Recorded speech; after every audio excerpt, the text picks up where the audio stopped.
se me mixtura el... Pronto. No, eso, de las redes internacionales, ¿no? Sim. Como foi trabalhar, porque são Mas cadenas... tu quer o aspecto de... Bom, vamos falar. Um pouquinho, como foi chegar à China, como foi... Tá. Quando estiver gravando, me fala que eu falo.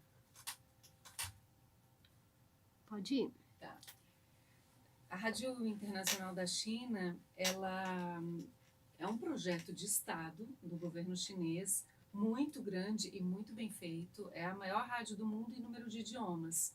Então, lá em Pequim, existe um edifício de 12 andares, que é só da rádio, cada andar um idioma.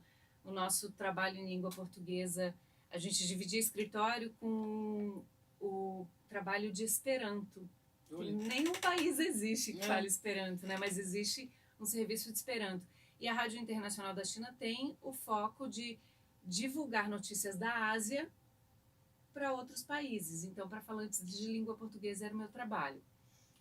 Na época, a gente estava começando a entrar em rádios FM em Portugal. Aqui no Brasil, basicamente, ela era ouvida por radioamadores. Muitos radioamadores. Muitos. Pessoas que ainda ficam buscando frequências e ouvindo, e ficam muito felizes quando conseguem a frequência da Rádio Internacional da China e mandam cartas e mandam e-mails. São ouvintes muito afetuosos, assim, muito fiéis à rádio. Então, e o site? E aí tem a rádio no site, a gente tem programa, ainda existe programa diário de rádio em língua portuguesa, basicamente falando de notícias, de cultura, programas de culinária, e foi uma experiência muito rica, lógico, por morar em outro país, um país tão diferente quanto a China, muito diferente, por experimentar as formas de relacionamento dentro de um ambiente de trabalho, que são diferentes. A redação era composta de muitos chineses e alguns jornalistas brasileiros. Os chineses, eles são formados em letras portuguesas, então são chineses que fazem traduções. E nós, jornalistas, fazíamos os textos jornalísticos, né? Transformavam aquilo que eles traduziam em notícia. Alguns faziam programas conosco, eu fazia um programa de culinária, com uma chinesa, então nós duas conversávamos sobre receitas chinesas, enfim. Então essa forma de trabalho, de lidar com chineses, isso tudo é um aprendizado. É um órgão público, existe... a gente tem que ter a consciência de que a gente estava trabalhando para o governo chinês, então eram notícias... Que tem essa coisa um pouco misturada, não? Entre capitalismo, comunismo, socialismo... Um Estado forte, né? É um Estado muito presente na vida de todas as pessoas. Isso é uma novidade para qualquer um que mora em qualquer... quase, né? Não todos, mas que mora num país como o Brasil. Essa presença do Estado na vida das pessoas, que é muito forte... E tem muito a ver com as tradições culturais deles, com o confucionismo, que é um confucionismo, uma filosofia em que há níveis hierárquicos e o governo está sempre acima das pessoas, e as pessoas respeitam muito o governo. Então, a gente observa, por exemplo, em momentos de um surto de coronavírus, em que o governo estabelece que as pessoas devem ficar em casa, que as pessoas devem usar máscaras, e as pessoas de fato respeitam, porque existe uma cultura de respeito a hierarquias, então o governo é muito importante para os chineses.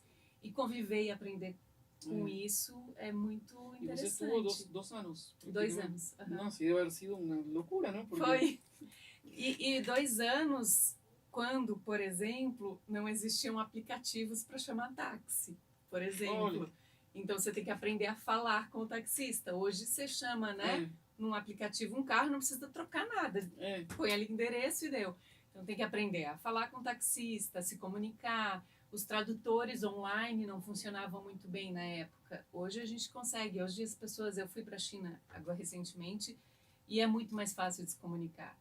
Na época era botar o pé de... Cada vez que botava o pé para fora de casa era uma aventura. A gente nunca sabia se ia conseguir o que a gente queria, se ia conseguir comprar um abridor de vinho no supermercado. Como você vai falar um abridor de vinho?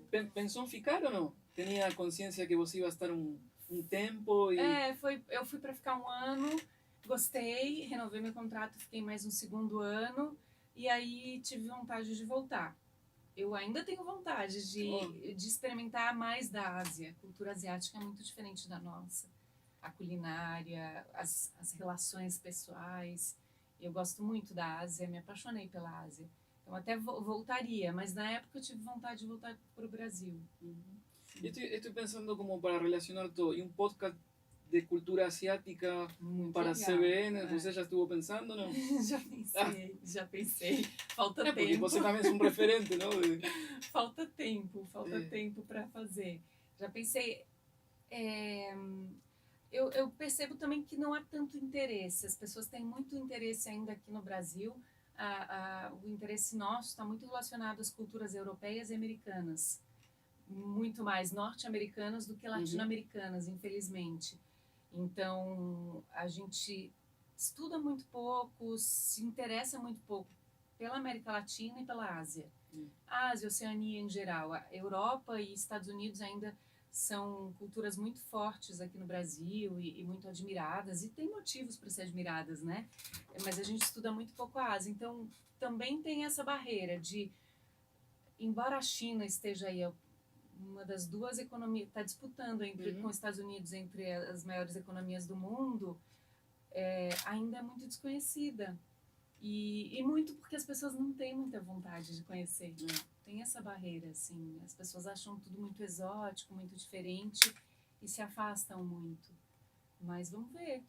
A ideia é ótima, tenho bastante vontade. Que bom, Camila. Uma vez mais, obrigado, viu? Nada. Muito obrigado.